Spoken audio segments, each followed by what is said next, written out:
Hello everyone, this is part 1 of What If Deku Married Toga. This story is made by JustLow, and I hope you guys enjoy this video and to like, to subscribe, to share, and check out the playlist, to see more comment down below.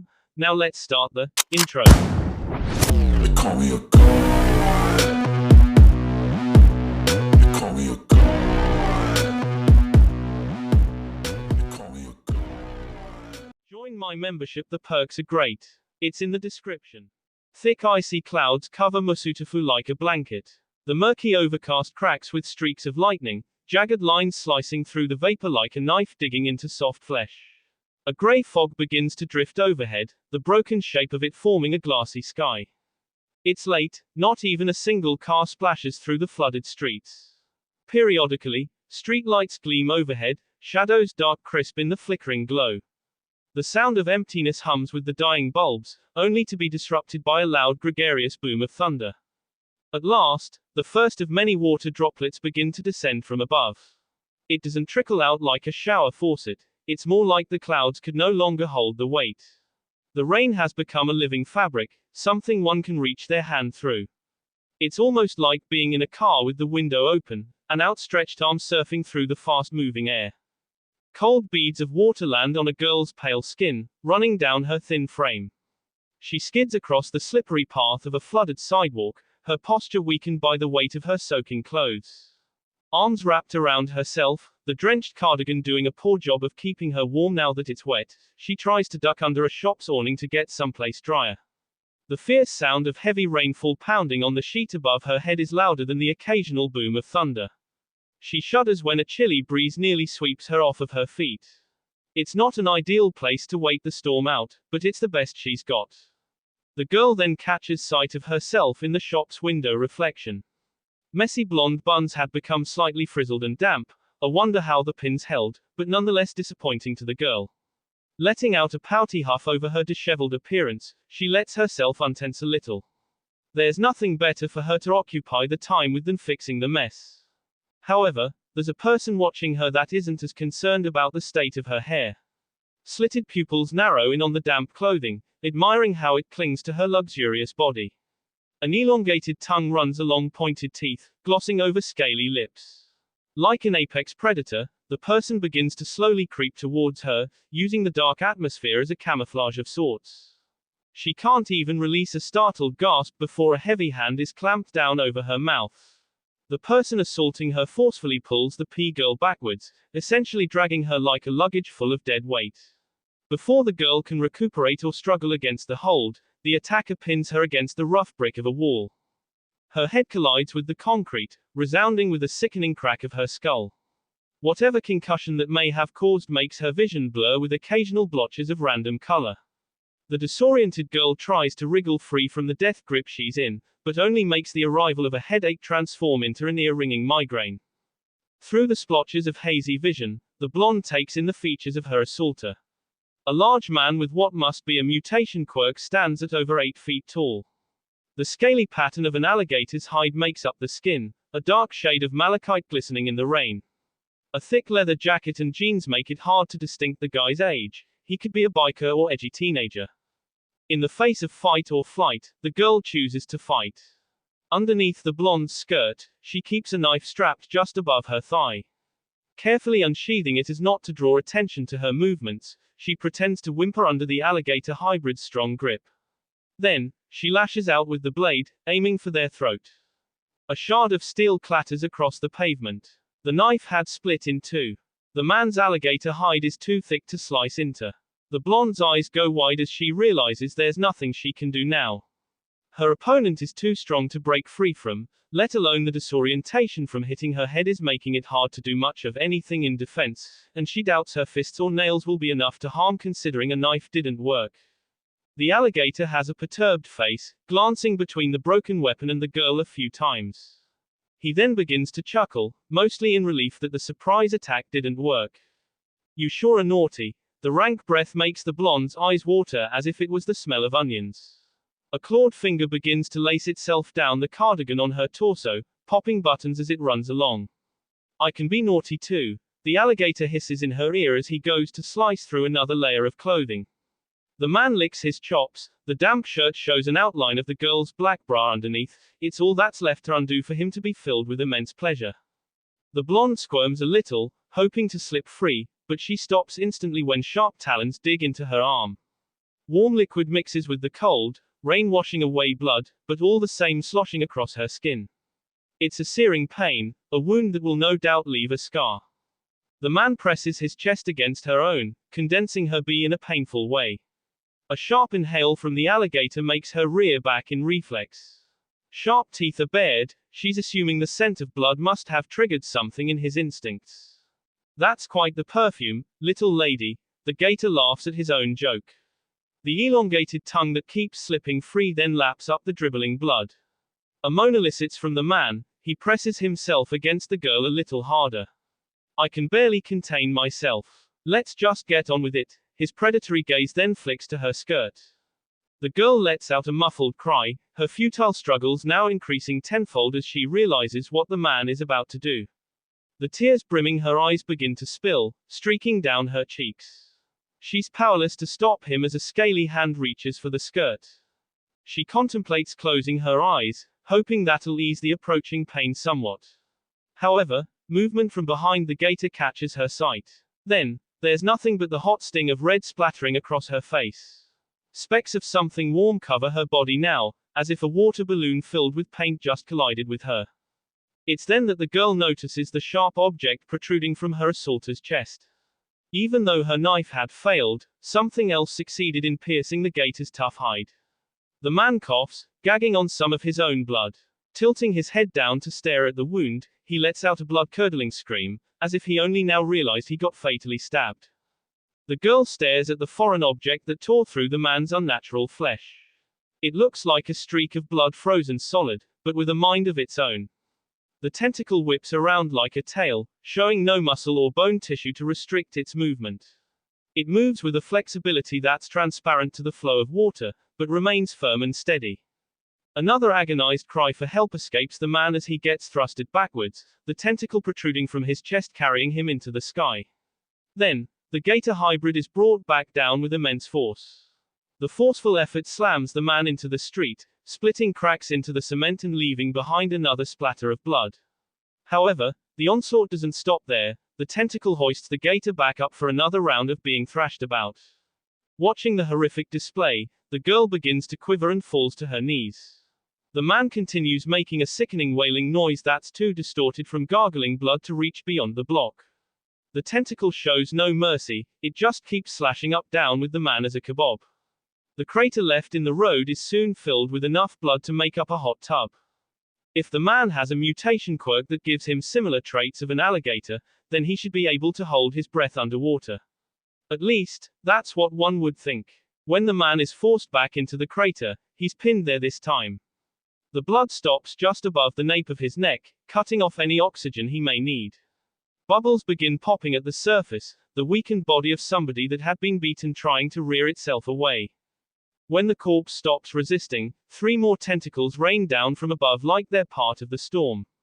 The sound of flesh being torn apart somehow overlaps a clap of thunder.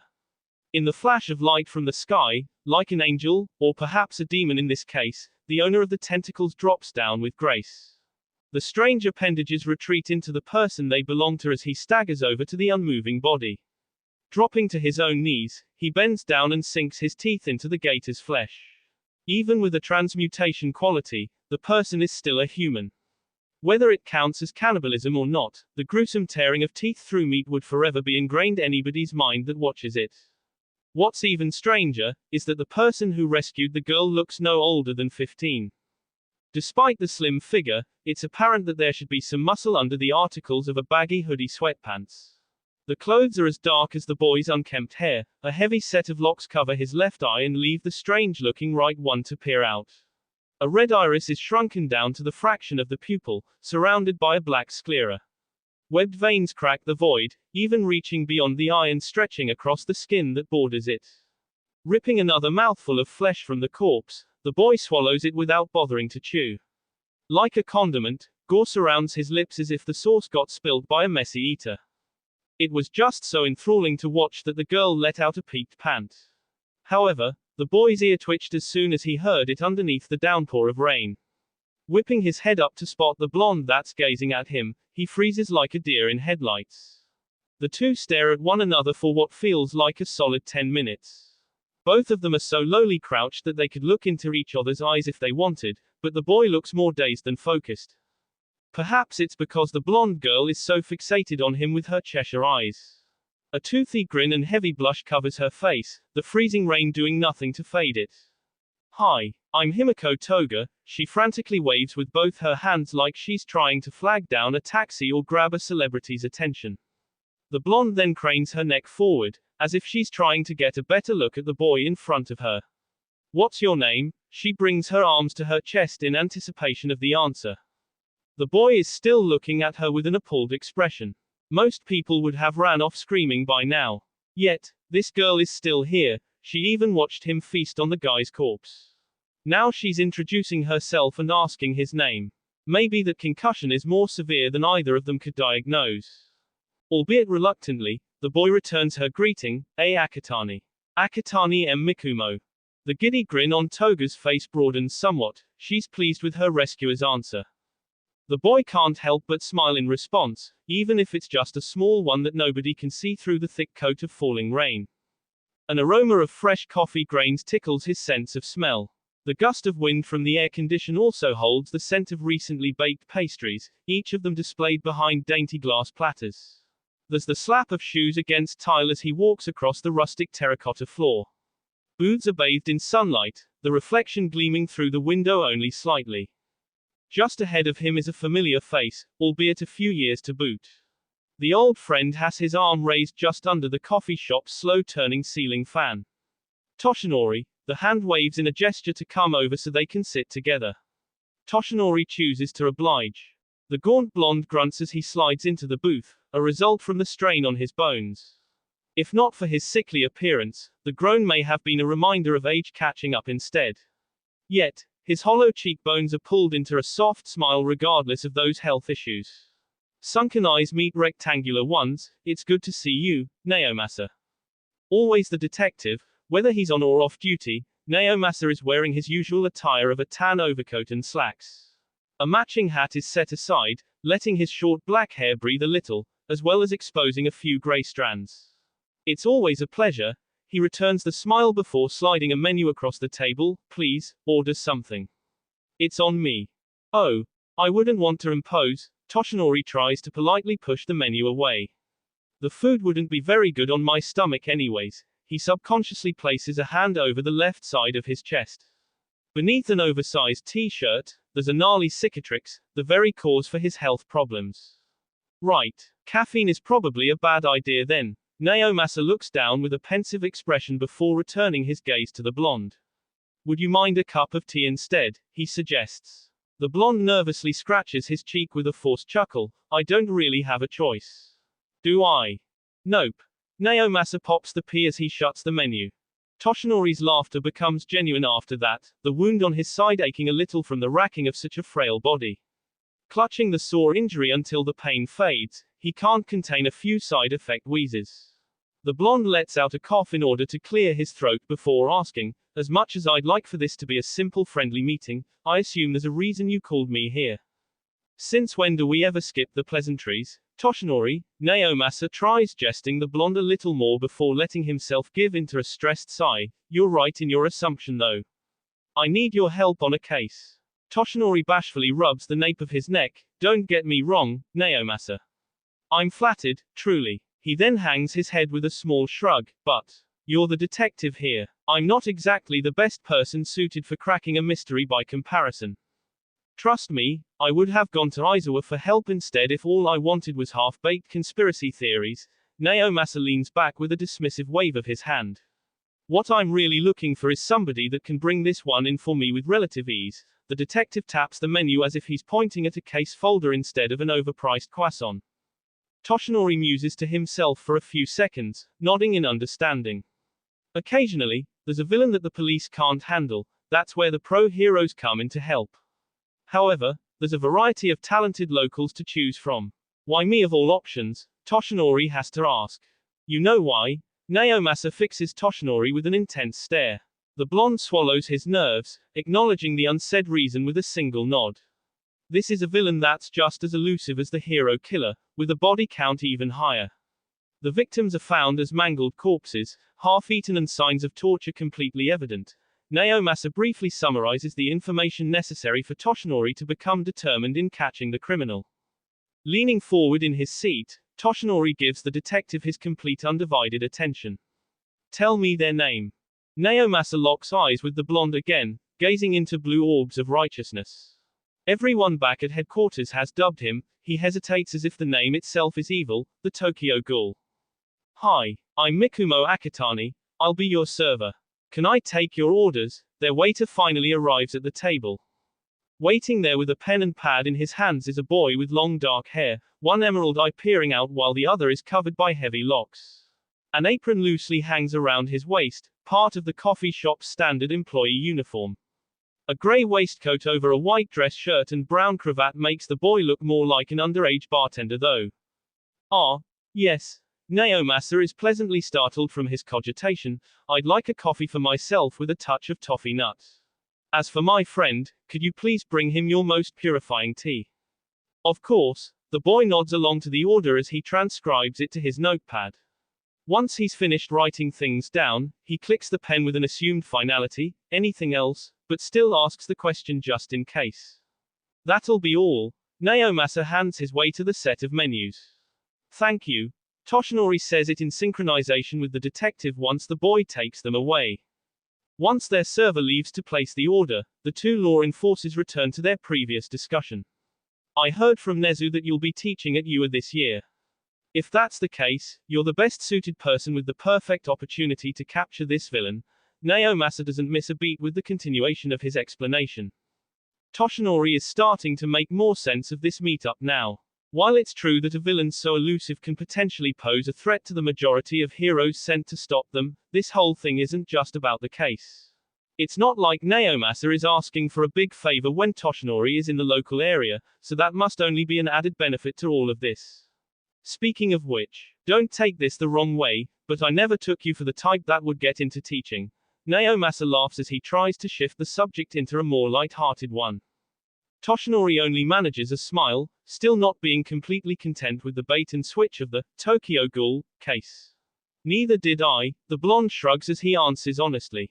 Naomasa nods along with a knowing smile, as if he predicted that's exactly what his timely friend would say. I'm going to assume there's an ulterior motive to why you chose to begin teaching heroics classes then. The detective folds his hands in a sophisticated manner. When it comes to this perspicacious posture, Naomasa shows a slight relation to Nezu's porkiness. I'm the one with an ulterior motive. Toshinori raises an eyebrow in jocular recrimination. Naomasa sheepishly rubs the nape of his neck, trying to placate the blonde with a rueful turr. I thought you said you aren't a detective. He throws in a joke for extra measure before giving his apologetic confession. I didn't arrange this just to discuss the Tokyo Ghoul. I also wanted to see for myself if your condition has worsened or gotten better. Since your patrols have gone down to 3 hours a day and you look even more disheveled from the time I saw you last, it isn't good, is it? Toshinori softens his expression, body hunching in admittance. The smile that he had been trying to use as a mask slips away, a yielding frown in its place. I'm running out of time, Naomasa, he gives his own confession. The real reason Nezu offered me a place to teach at UA is to potentially help find a successor. I see, Naomasa breathlessly replies. He nearly falls over, having to brace himself in the far corner on his side of the booth. Conceding to the realization that Toshinori's time as a hero is coming to an end, he almost pales more than a corpse.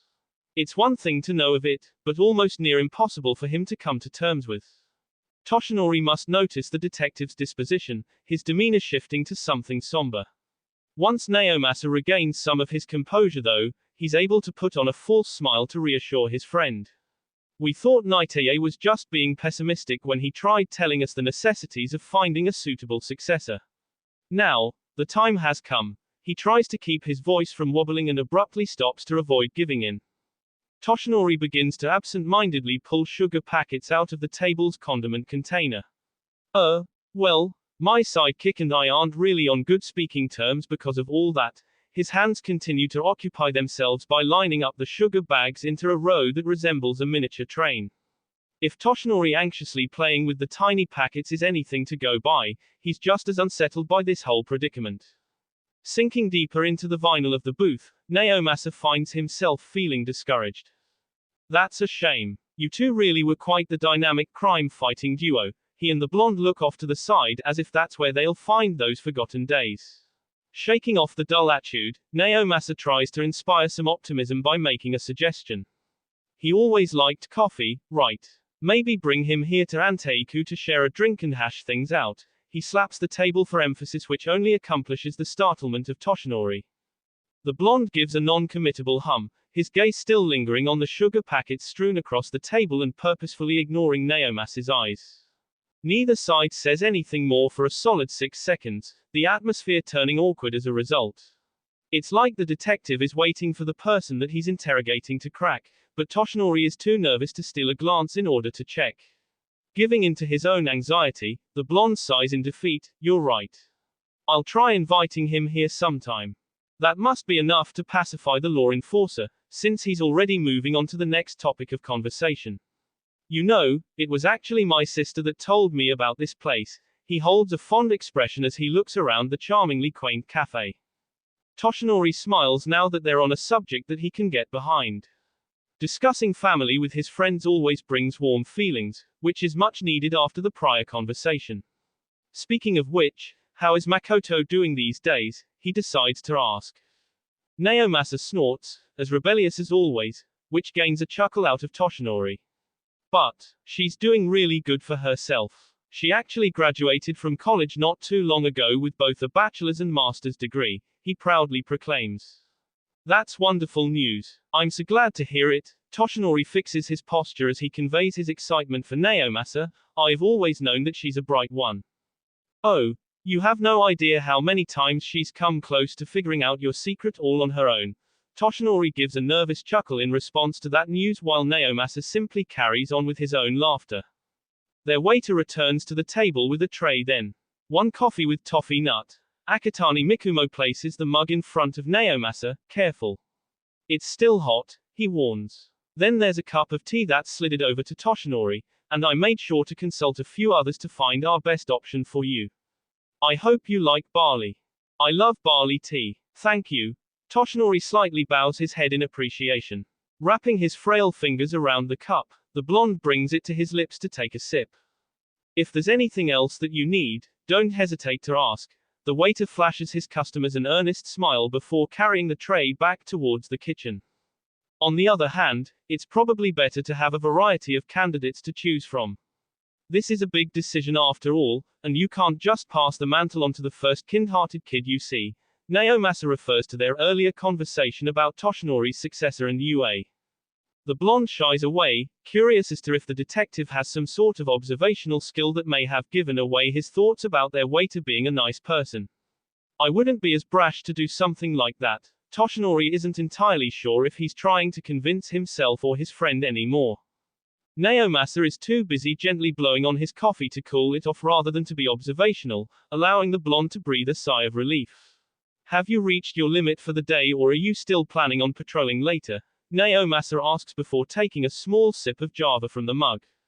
Toshinori stops just short of taking a sip from his own drink to respond. I've still got about 2 hours left that I plan on using. He lowers the cup only slightly to get a better view of Naomasa. What's up? Did you need my help with something? He wonders. Naomasa waves in an allayed manner. Nothing urgent enough to keep you from your patrol as a hero. He pauses to take another sip of coffee before continuing. I was only going to invite you to swing by the station so we can go over the Tokyo Ghoul case. It can wait until tomorrow though, I've got other paperwork to finish anyways. Ah, alright, that works for me. Toshinori nods in agreement. Suddenly, the muffled noise of sirens starts to draw near. Toshinori and Naomasa turn their heads in time to watch a set of police vehicles zoom by the window in some sort of high-speed pursuit. All it takes is one shared look between the two law enforcers and they're both giving mutual nods of understanding. Next time, I'll cover the check, Toshinori promises before he downs the last of his tea. Just go. Naomasa smirks as he watches his friend briskly head towards the cafe's exit. Once the blonde steps foot outdoors, he glances each way to make sure nobody is watching him. Then, the frail form of a skeleton morphs into that of a bodybuilder. Steam generates from the solid muscles of a hero, a triumphant rictus grin etched across his face. The shift in mass isn't very hard to miss, especially when what's left behind is acknowledged by all of Japan as the #1 hero.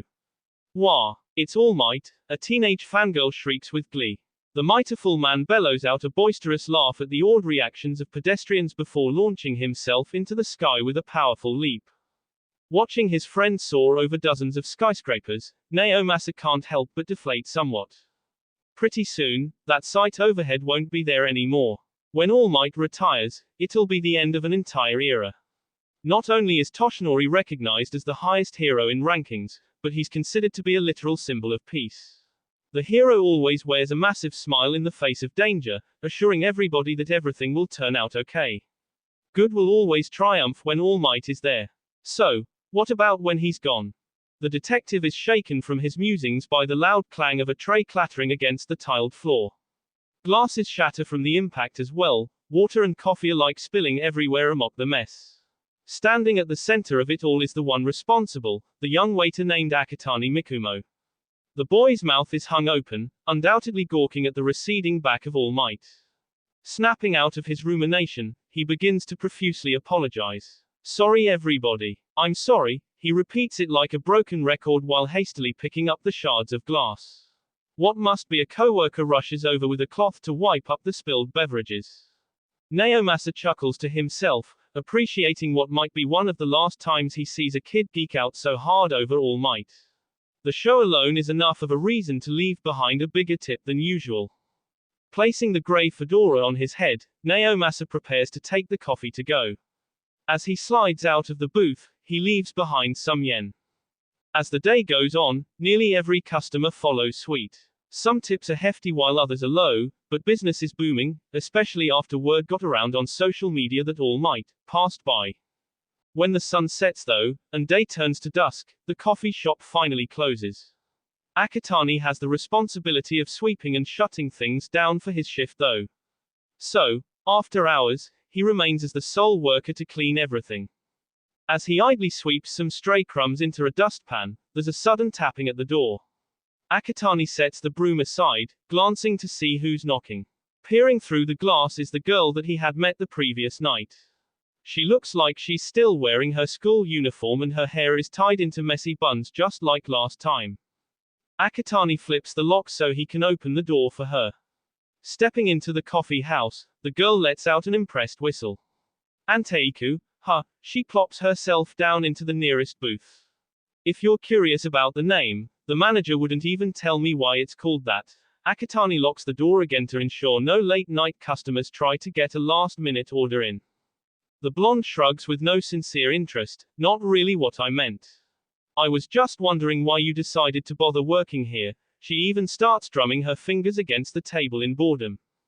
It has its benefits, such as free coffee, which does wonders for my quirk. Akatani pays her no mind until he finishes setting up the brewer. Would you care for any? Nah, caffeine isn't really good for my complexion. She bats her eyelashes in a teasing manner. Akatani just turns away from her, hiding the small blush that's dusting his cheeks. So, why is coffee so good for your quirk? Is that what those tentacle things are made of? She bounces in her seat with eagerness for an answer. Making his way to the booth so he can sit across from her, Akatani shakes his head with a dry laugh. I wish it was something that simple. He doesn't even try to plug up the leak of depression in his tone. I wouldn't want to scare you off, but I guess you've already seen what I really am. Himiko Toga twirls a lock of her blonde hair. It'd be pretty rude of me to run away from the person that saved my, well, Yano. The natural blush on her face darkens a little bit. She ends up pulling her legs close to her chest so she can wrap her arms around the knees. Besides, I really want to get to know you. I think it'd be super cool to be like you. She flashes a toothy grin. Well, alright. Don't say I didn't warn you. Akatani rubs the back of his neck with lingering hesitation.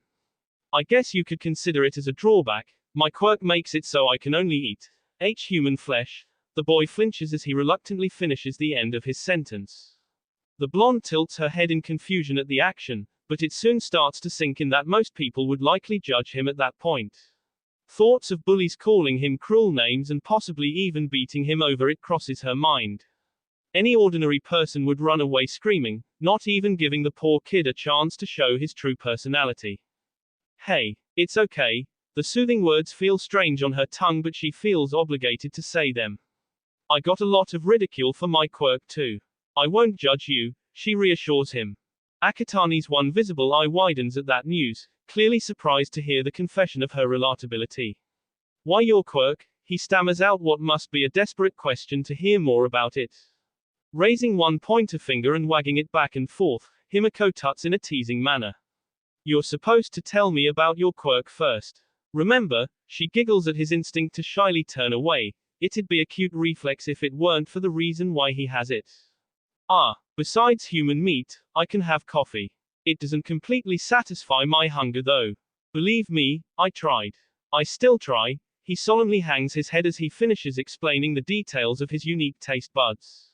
Yeah, the bag's under your eyes. Oops. I mean, I make that obvious. She jokingly covers half her own face with a hand.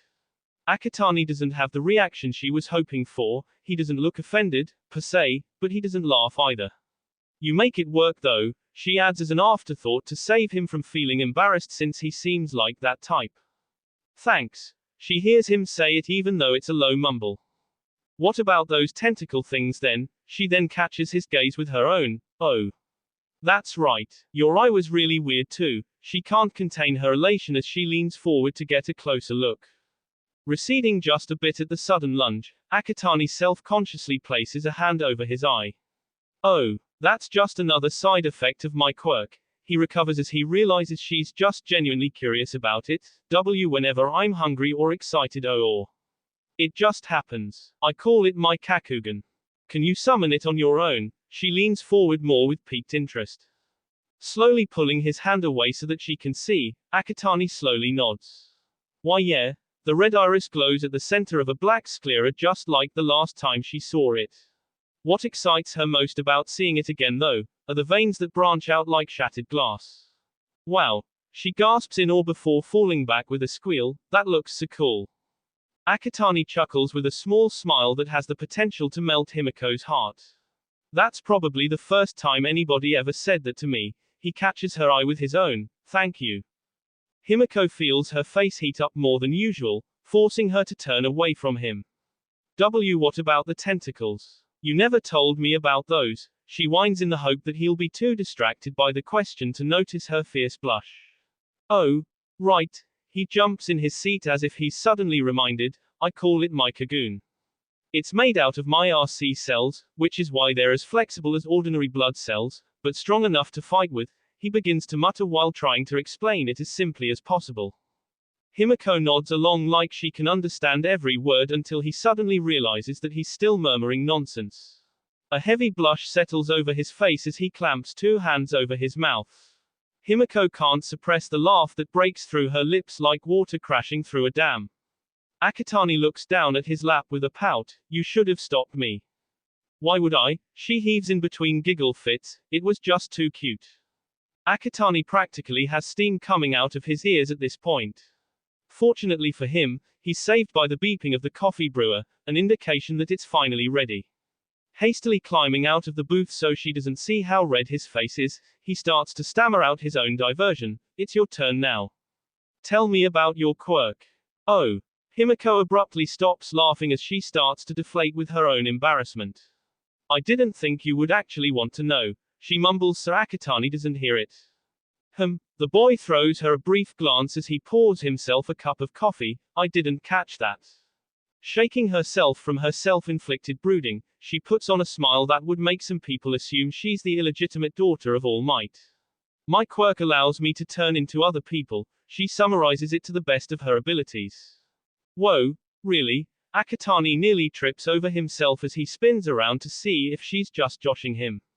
That's so cool. How does it work? Do you get their quirks too? Does it only work if you turn into a girl or does it work with boys too? How does it activate? He starts spewing questions like rapid fire before lighting up as if he just had an epiphany. Do you mind if I write all of this down? Himiko stares at the boy in bewilderment. It's almost like his personality just did a 180. He went from a sulking emo to an overly excited dork. Not only that, but this is the first time that somebody showed such genuine interest in her quirk.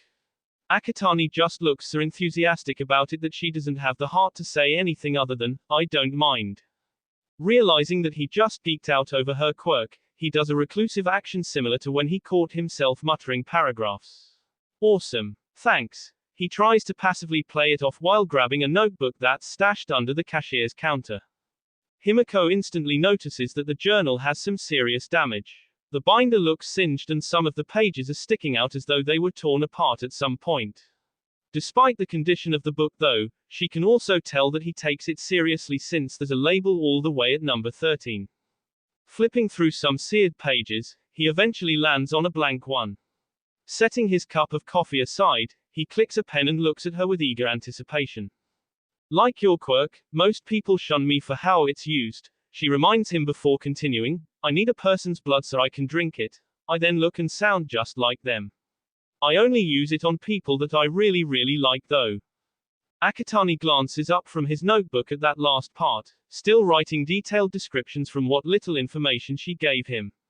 That's amazing. He exhales in awe. You would be perfect for stealth missions, whether it's as a hero or some sort of spy in the FBI. Himiko's mouth starts to slowly slide open. Nobody had ever told her she can work as a law officer, let alone a hero. She doesn't know whether to be flattered or angry, she's still too shocked. Instead, she asks, Dee, do you really mean it? Nodding enthusiastically, he only piles on more crazy compliments. There's so much potential for what you can do with your quirk. If there was some sort of assassination target, you could disguise yourself and set up the perfect ploy. If disguising as somebody else comes with any other perks, you could catch your opponent by surprise in a fight as well. He then gasps with worry, Hey, are you crying? Himiko lets out a startled gasp too, bringing a hand to her cheek where she feels a warm stream of tears. I. Wiping the water away with the sleeve of her cardigan, she profusely shakes her head. I'm just surprised you can be so sappy, she jokes with a laugh to boot. Laughing along, even if it's somewhat forced, Akatani slowly relaxes. I sometimes forget that's still a part of me too. He lets out a distant sigh, it's probably from my mom's side. Himiko tilts her head like a kitten trying to figure out why he looks so sad. How does she feel about your quirk? The blonde warily asks since that may be the cause. Akatani's smile quickly vanishes, replaced by a woeful frown. Instantly, Himiko jumps to wave her hands in an apologetic gesture. I'm sorry. I didn't mean to upset you, she shouts with the anxiety that he may be too upset with her to keep talking. And no. It's okay. That's not it. Akatani shifts his gaze to the notebook that's in front of him. This was actually really nice. It feels good to talk about my quirk with someone and to hear about theirs without any kind of ridicule. He runs a hand along the journal before shutting it. The last time I got to experience something like that was with my mom, actually. He continues staring at it like it's a picture of her though. Himiko nervously rubs her elbow, thankful that he isn't looking at her as she asks, do you want to talk about it? Akatani looks contemplative for a moment before he closes his eyes with a sigh, no. Sorry. Himiko nods in understanding before snapping her fingers with a grin, we can always get out of here and do something fun to forget about it instead. Akatani takes a sip of his coffee before shaking his head, not tonight. Sorry. Himiko pouts, feeling although she just backpedaled and lost all the progress of befriending the boy. She doesn't want to sound desperate, but she still decides to use a final question as her last resort, what about tomorrow? Akatani taps his chin as if he's mulling over some plans before shrugging, I could probably do something after work. Meet up here. Same time, same place. Himiko feels relief wash over her with the breeze of the building's air condition. Perfect. It's a date, then, she shoots up from her seat with excitement. D-date, Akatani looks like he just blew a fuse or something. Due to the computer crash of his mind, he isn't able to register her leaving the coffee shop until she's already gone. His head hits the table, eliciting a groan from him despite the smile on his face.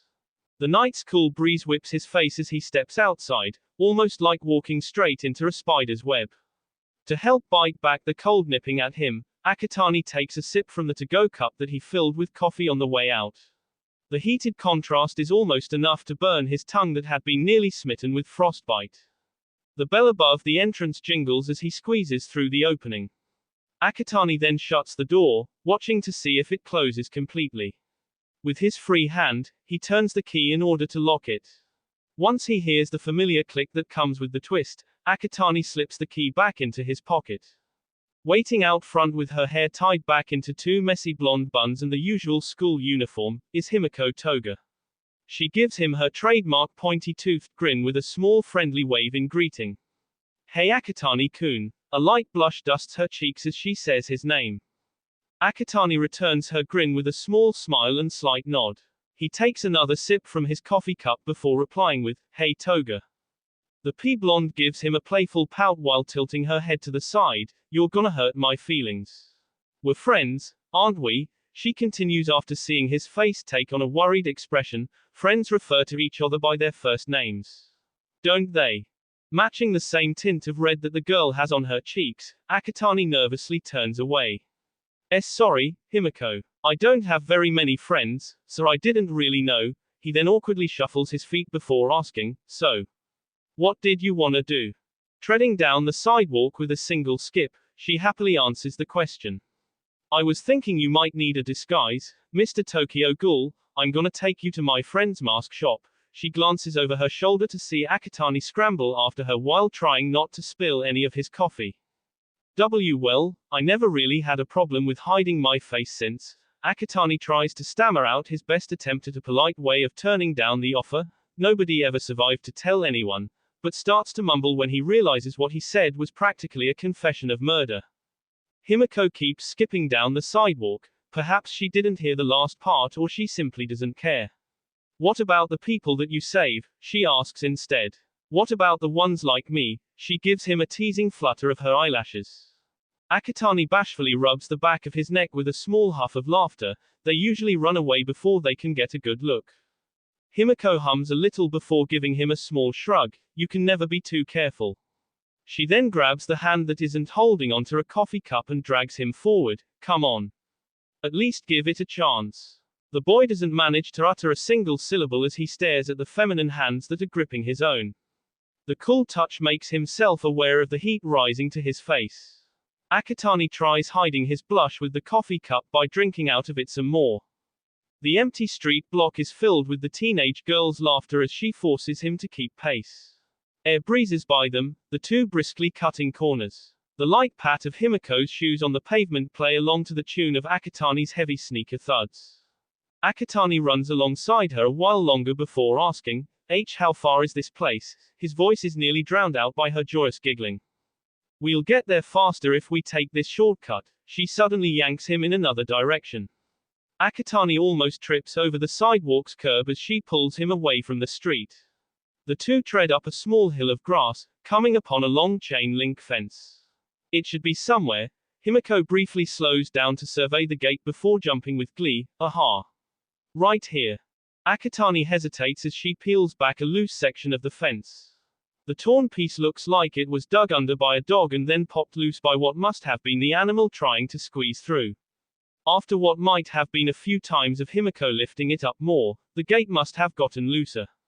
Akatani glances around to see if there are any private property signs or witnesses before following the blonde through the small gap.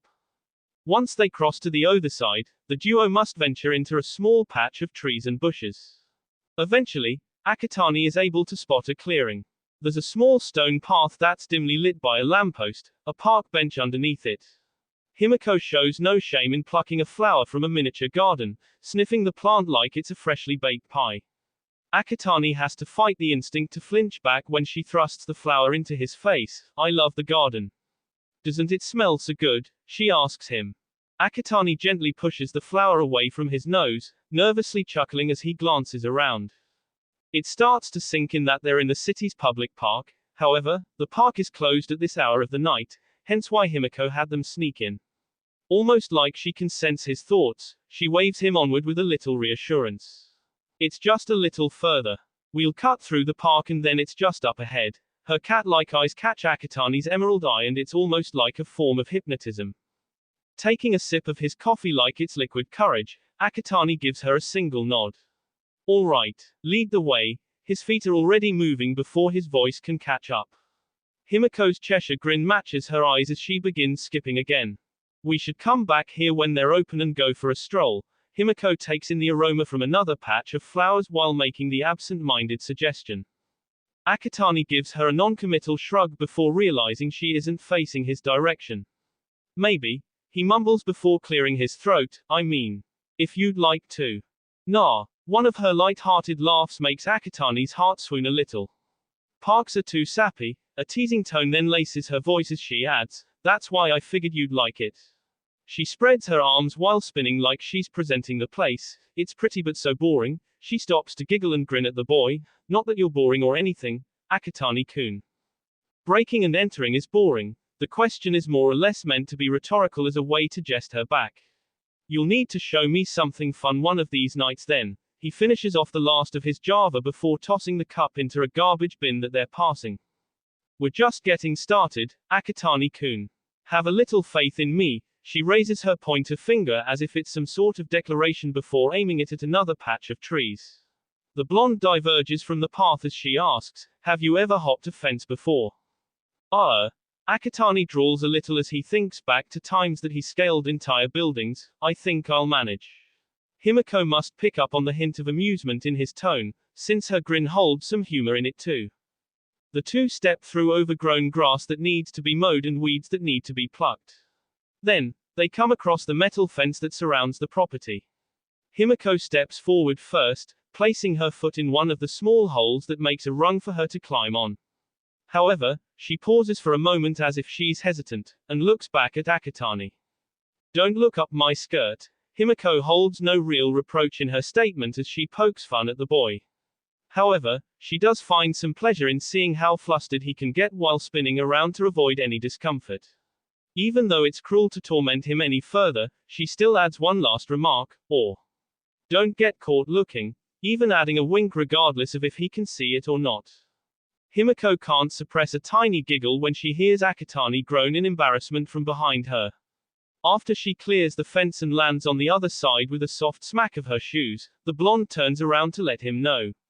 You can look now. As a matter of fact, it's your turn. She tries beckoning him over. Akatani doesn't budge. He refuses to turn around. Is this some sort of tea trick to make me look up your skirt? He nervously stutters. Himiko crosses her arms with a small huff, slightly disappointed that she hadn't come up with such an idea on her own. You'll just have to peek and find out. Her mischievous side pokes through before she spins on her heel to leave. Otherwise, I'm going without you. Cautiously tilting his head, Akatani slowly turns it so he can see behind him. He must have been holding his breath, because there's an exhale of relief when all he sees is Himiko's receding back from the other side of the fence. Hey, wait up. It then dawns on him that he needs to chase after her and scrambles to climb the gate too. Took you long enough. Himiko rolls her eyes as the boy jogs up from behind her. The duo start crossing a bridge that only has 2 or 3 cars passing by at a time. I didn't know what to expect. You're too unpredictable. Akatani tries to defend himself and the actions that he chose. Himiko doesn't let up on her teasing as she lightly pokes him in the chest, and you're almost too predictable. If all it takes to get you hot and bothered are words, then. Akatani covers his ears with his hands. La. Not listening, he shakes his head like whatever words did manage to get in will somehow get past the barriers that his hands created. Himiko playfully shoves his shoulder and the two break into a small fit of laughter. Well, it's your lucky day to avoid this conversation, cause, we finally made it. She then announces their arrival at the mask shop. The store would have been easy to miss without Himiko's directions. Among apartment buildings and the occasional supermarket or diner, a small structure made from brick looks to be tucked away in something of a small alley. The only sign of it not being vacant are the glass door and glowing, open, signal that's above it. The interior proves to be vastly different from the exterior though. Neon lamps light up what looks like something a fashion designer put together. Several masks are out on display like it's an art show, Some of them are even covered by tarps or kept in glass cases. As he strolls down the aisle, Akatani takes note of a plain white mask whose only variation are the occasional holes poked in it like a hockey mask would have. There also appears to be a cowl with pointed rubber ears and an equally sharp nose. It leaves a space open for the mouth and has white lens where the eyes should be. Uta-san, where are you hiding at this time? Himiko starts trailing off to find what Akatani assumes to be the owner of the shop. Rather than follow the blonde, he continues browsing the selection. Akatani comes across a red one that's laced in what looks like a webbing design, the only diversion being the strange white spots that must be some sort of lens. However, his eyes are drawn from there to a white tarp that must be covering something considered to be a masterpiece. His curiosity getting the better of him, Akatani pulls it away. Oh! His reflex to shout in surprise and instinct to defend or fight makes Akatani settle on this dull reaction to an actual person being beneath the cloth. The man doesn't seem to be fazed by their abrupt meeting either. Yo! He then stands up, revealing just how tall and lanky he is. Dark hair like Akatani's is styled into an undercut, surrounded by piercings on his face that varies from lip to eyebrow and ear. Tattoos cover his exposed arms, there's enough to make sleeves themselves. Uta-san, Himiko rushes over as soon as she notices him and wraps her arms around his waist for a hug. The stylist doesn't seem to care as she crushes him like a teddy bear, remaining as stiff as a board until she lets go. What are you doing? The blonde asks once she steps back. I thought I'd try to scare your friend. Uta points a lazy finger at Akatani like his wrist is shackled down by a set of heavy chains. The rest of his fingers then unravel as he holds out his hand. I'm Uta, by the way. Akatani returns the gesture, shaking the man's hand. Nice to meet you. I'm Akatani Mikumo. A speculative brow raises when Uta leans in to get a closer look. I apologize if I'm making you uncomfortable, this part is a little necessary though. Uta doesn't fully regard the boy even though he means to speak directly to him. The mask designer tilts his head as his eyes skim Akatani's face, his neck craning a little so he can take in all the features. Excuse me, Akatani scrunches up his face in confusion as Uta's cheek nearly touches his own. It's part of his quirk, Himiko starts to explain as she sways back and forth on her heels. Uta can take in every detail of something if he looks close enough. It's how he makes his masks for everyone. It's hard to put into words, but yes, thank you Himiko. Uta nods along as he swaps to the other side of Akatani's face. From the corner of his exposed eye, Akatani sees Uta's hand flinch as though it wants to part his hanging hair. May I? The designer surprisingly asks for permission first. Akatani shrugs and Uta takes that as a yes, carefully lifting the dark locks. Himiko stops swaying on her heels, leaning forward completely now to get her own glimpse of what's underneath. There's only another emerald iris. I'm not sure what I was expecting, but I'll admit that I'm mildly disappointed. He lets the strands of hair fall back into place. Uta then waves Akatani over to a stool, patting the empty seat as a gesture for him to sit down. Let's get started then. He waits for the boy to follow before adding, firstly. A few questions. Do you have any allergies? Perhaps to rubbers or metals? Not that I'm aware of. Akatani shrugs as he tries to think of anything notable and comes up empty. Do you want a full-faced one? I personally find beginners prefer to have half-faced ones for their first time. Uta taps a finger against his chin as he mulls over his customer's appearance one last time. Akatani has to resist the urge to shrug again, instead opting for a soft hum. I'll leave it to you to decide, he replies before noticing the strange mask that's on the crafter's table nearby. Surrounded by tools such as scissors and pins or needles, lays a magenta mouthpiece that's shaped like a beak. What about that one? Akatani nudges his head in that direction for Uta to look. Ah, that's for another one of my clients. There's actually a whole assembly line of those for him and his friends. Were you interested in one like that? Uta glances between the mouthguard and Akatani's chin. Akatani regards it for a moment before shaking his head. I'd rather not look like a two. He then jumps in his seat at the realization that his remark might upset the designer. No offense. Uta chuckles instead, with his own small headshake. No offense taken. The design choice was mostly his idea anyway. A plague mask. The designer rolls his eyes like the thought of it alone is silly. How pretentious. Uta works his way around Akatani, grabbing the clump of hair that covers an eye again and weighing it in his hand. I didn't really care for this particular style at first, but it suits you. It gives me an idea. Akatani peers up at him as he waits to hear more, but the designer appears to be too fixated on the hair to notice until later. Oh. Pardon me. I was just thinking aloud. Akatani feels a small smile tug at the corners of his lips, but it quickly subsides. I can relate, he admits while glancing at Himiko to see if she's listening in or not. The blonde got to experience that side of him firsthand back at Anteiku, a side of him that he thought had been long forgotten. Uta hums a short tune as he dons a pencil and notepad to write in.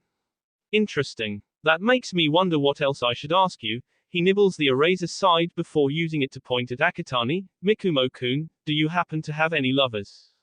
That particular question seems to break whatever social barrier the boy had put up. Wah! He jumps in his seat, almost knocking the stool and himself over. No, I've never had one. The recovery holds a shyness to it that only interests Uta even further. I see. Could it be that you find girls younger than you cuter than the same age?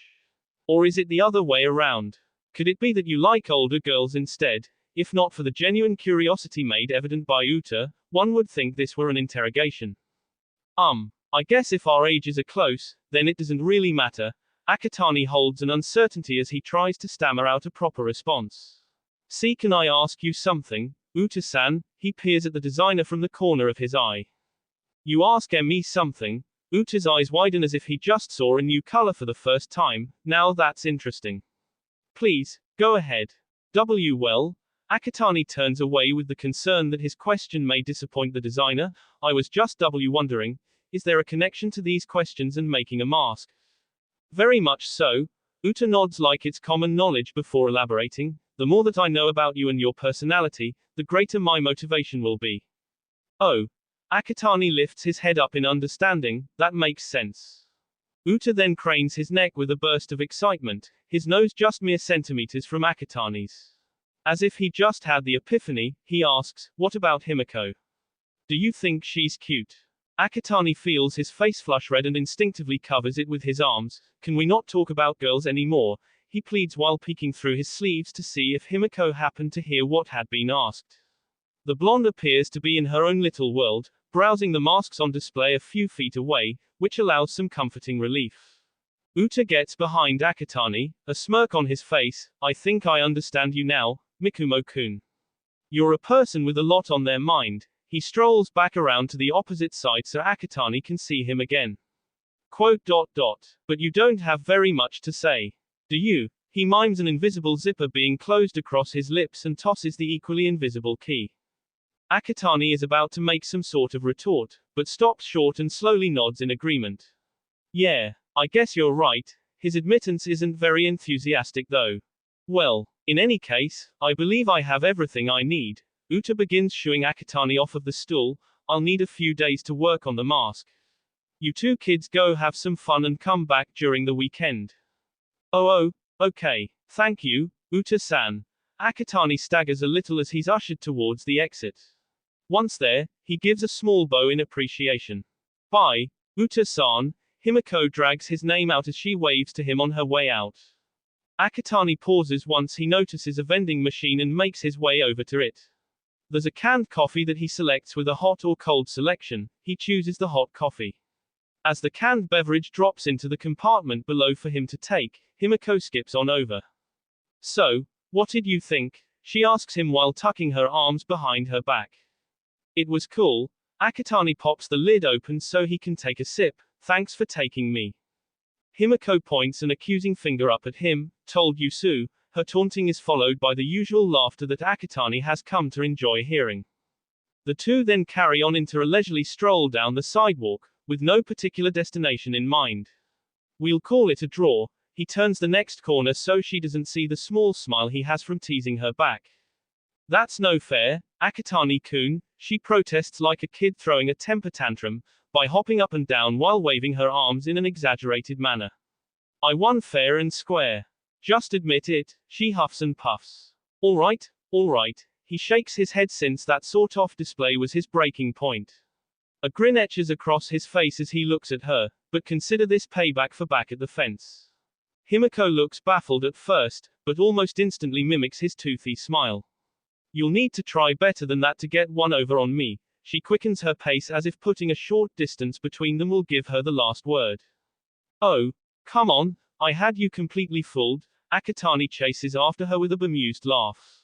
In your dreams, she lightly shoves him once he draws near. It's probably where you get to see up my skirt too. Okay, I'm not going to go there. Akatani raises both his arms as a sign of surrender. One hand lays flat to show his palm while the other continues to cling to his canned coffee. Too easy. Himiko keeps a victorious grin on her face. The way she struts next to him is almost too sly, but it's mostly meant as a form of mockery. The two then fall into a comfortable silence as Akatani drinks from his can of coffee. The bitter sensation on his tongue is vaguely familiar to the blood that drains from biting into a person's flesh. While that particular similarity is unsettling to him, it's better than the alternative when it comes to his opinion on the matter. However, that may vary. It isn't just when his hunger overtakes him that he enjoys feasting on a corpse, but the occasional times where he's exhilarated by the capability of ripping into a criminal. Even if the person is a villain, he can't help but get disgusted with himself for feeling that way. It's like whatever humanity remained inside of him started slipping away. He never told Himiko the second reason for working at Anteiku, to remain as a member of civilization, to remain human. He doesn't have to though, since he feels the most human when he's with her, and the best part is she knows about his quirk to understand that unspoken matter. By the way, I heard All Might is in the neighborhood. Himiko snaps him out of his musings by mentioning the symbol of peace. As if the hero's name itself is a trigger word, Akatani practically freezes in place, his body stiffening like he was caught red-handed during a crime. Akatani-kun. Himiko slows to a stop as she realizes that he's come to a halt. Himiko, what do you think of All Might? He avoids eye contact with her as he asks the question. The inquiry isn't necessarily meant to be a test for her, but that's how it feels for both of them when it comes to whatever answer gets given. The blonde's smile wavers a little, as if she's saddened by whatever thoughts get accumulated in her own head. What do you think of All Might? She throws Akatani's own question back at him instead of answering it herself. Akatani stares at the canned coffee in his hand as if it had personally offended him, his grip tightening just enough to crush the metal a tad. I used to adore heroes. Especially All Might. The boy scoffs with a feigned laugh. I guess there isn't a kid that would think otherwise. Do you not like heroes anymore, Akatani? Himiko hesitantly asks him as she moves closer. She's like a child hearing a bedtime story for the first time, her attention completely devoted to the boy's response. The blonde flinches when he raises his head up, but the gaze misses her completely and focuses on the sky above them. Like he's staring up at All Might himself, his eyes glimmer in the pale moonlight as if tears are bound to be shed. Heroes are a lot like doves. Himiko tilts her head as she tries to understand what he's saying. Doves soar over everybody. They fly above the people on the ground who continuously look up at them with admiration. Doves. They're symbols of peace too. Why? These birds, they look the part of an angel, but they don't do anything. Nobody looks at them the same as a vulture or a buzzard since those birds are considered disgusting. Just because those animals rip into what's on the ground, what everyone refuses to see on the ground, they're considered ugly too. Personally, I think the bird that's willing to come down from its flight shows more bravery as a hero. Himiko recalls the time that she found a wounded dove. A toddler stumbling across the bird that broke its wing, the little girl taking it so she can nurse it back to health. The dove was so pretty, so cute. Just like Akatani said, she sank her fangs into it like a vulture and got ridiculed like she was something disgusting. Slowly, the blonde takes his free hand. Her fingers interlock with his, her soft and cool skin pressing against his rough and warm palm. Akatani's head whips down in surprise to see it, the surprise making him swallow something dry. Himiko continues holding his hand since he doesn't say or do anything to protest. Unlike the first time that she guided him this way, she gently tugs in the direction she wants to steer the boy. Wanna drink something other than coffee? Himiko asks a rhetorical question, but Akatani's eye shifting into its Kakugan state is enough of an answer. Toshinori Yagi steps off the elevator and into the fray of hard-working law enforcers. Officers run back and forth in order to deliver doents to their co-workers or to answer ringing telephones. The frail blonde nearly gets trampled by a plump detective that tries to brush by. Even the slackers by the water cooler look out of breath. Regardless, he somehow makes it to his friend's office unscathed. Another quiet night at the precinct. Toshinori leans against the doorframe as he greets Naomasa with some sarcasm. The joke gets a chuckle out of his friend and puts a grin on the blonde's face as a result. Thanks for stopping by. Naomasa pauses as if he's only now noticing the cluttered paperwork across his desk. Sorry for the mess. Toshinori both metaphorically and quite literally waves it off as no concern. It's not a problem. He steps forward to help the detective organize the folders in a dented filing cabinet. Taking a second glance, the paint looks a little faded and the desk appears to have a few splinters on it. The police department must not be receiving as much funding as it used to now that pro heroes are gaining traction in their popularity. Did you happen to foil any muggings on your way over? Toshinori's grin stretches a little since he finds some humor in Naomasa's way of making small talk. Nope. Aside from a robbery this morning, Musutafu has been as quiet as a mouse. The blonde slides the last folder into the cabinet before it gets slammed shut. You've noticed it too? Naomasa continues when he sees the perturbed expression on Toshinori's face. Criminal activity is higher during the day. At night though, it's nearly as rare as finding a unicorn in comparison to somebody shoplifting. Now that you mention it, that's odd. Toshinori rubs his pointed chin in contemplation. Most villains do the opposite. They operate at night in order to avoid the heroes who patrol the area. Aizawa had a theory. Naomasa begins digging through folders that are kept in his desk drawer. Apparently, he did some cross-referencing and finally found a connection between all of the Tokyo Ghoul's victims. The detective stops skimming the documents when he spots the one that he's looking for, slapping it on the table and flipping the file open. They all share a criminal background. Every single one. Naomasa spreads out the crime scene images for Toshinori to see better. We're dealing with a vigilante. Toshinori glances up at his friend with some skepticism. When it comes to how much of a body count there is, it's hard to believe it could be a coincidence. However, each corpse is so mangled that the comparison to serial killers such as Moonfish could be made. Something doesn't add up. Aizawa's theories are starting to seem not so far-fetched anymore. Naomasa settles on a pensive frown as he skims the papers. The two are snapped out of their cognition when a police officer with the head of a ginger tabby comes stumbling into the room. Sir, there's been a bank robbery. He pants like he's out of breath from running to the office. Tamakawa, Naomasa exclaims in shock before taking on a stern and reprimanding tone. I told you I would be in a meeting and any interruptions would not be tolerated unless it has to do with the Tokyo Ghoul. The cop speaks in between heavy breaths, but sir, the robbery. He shakes his cat-like head with a pant. The officer's large yellow eyes meet Naomasa's brown rectangular ones. It's a blood bank. That will be all for this video. Be sure to like, subscribe, share, and comment down below for more videos. Goodbye.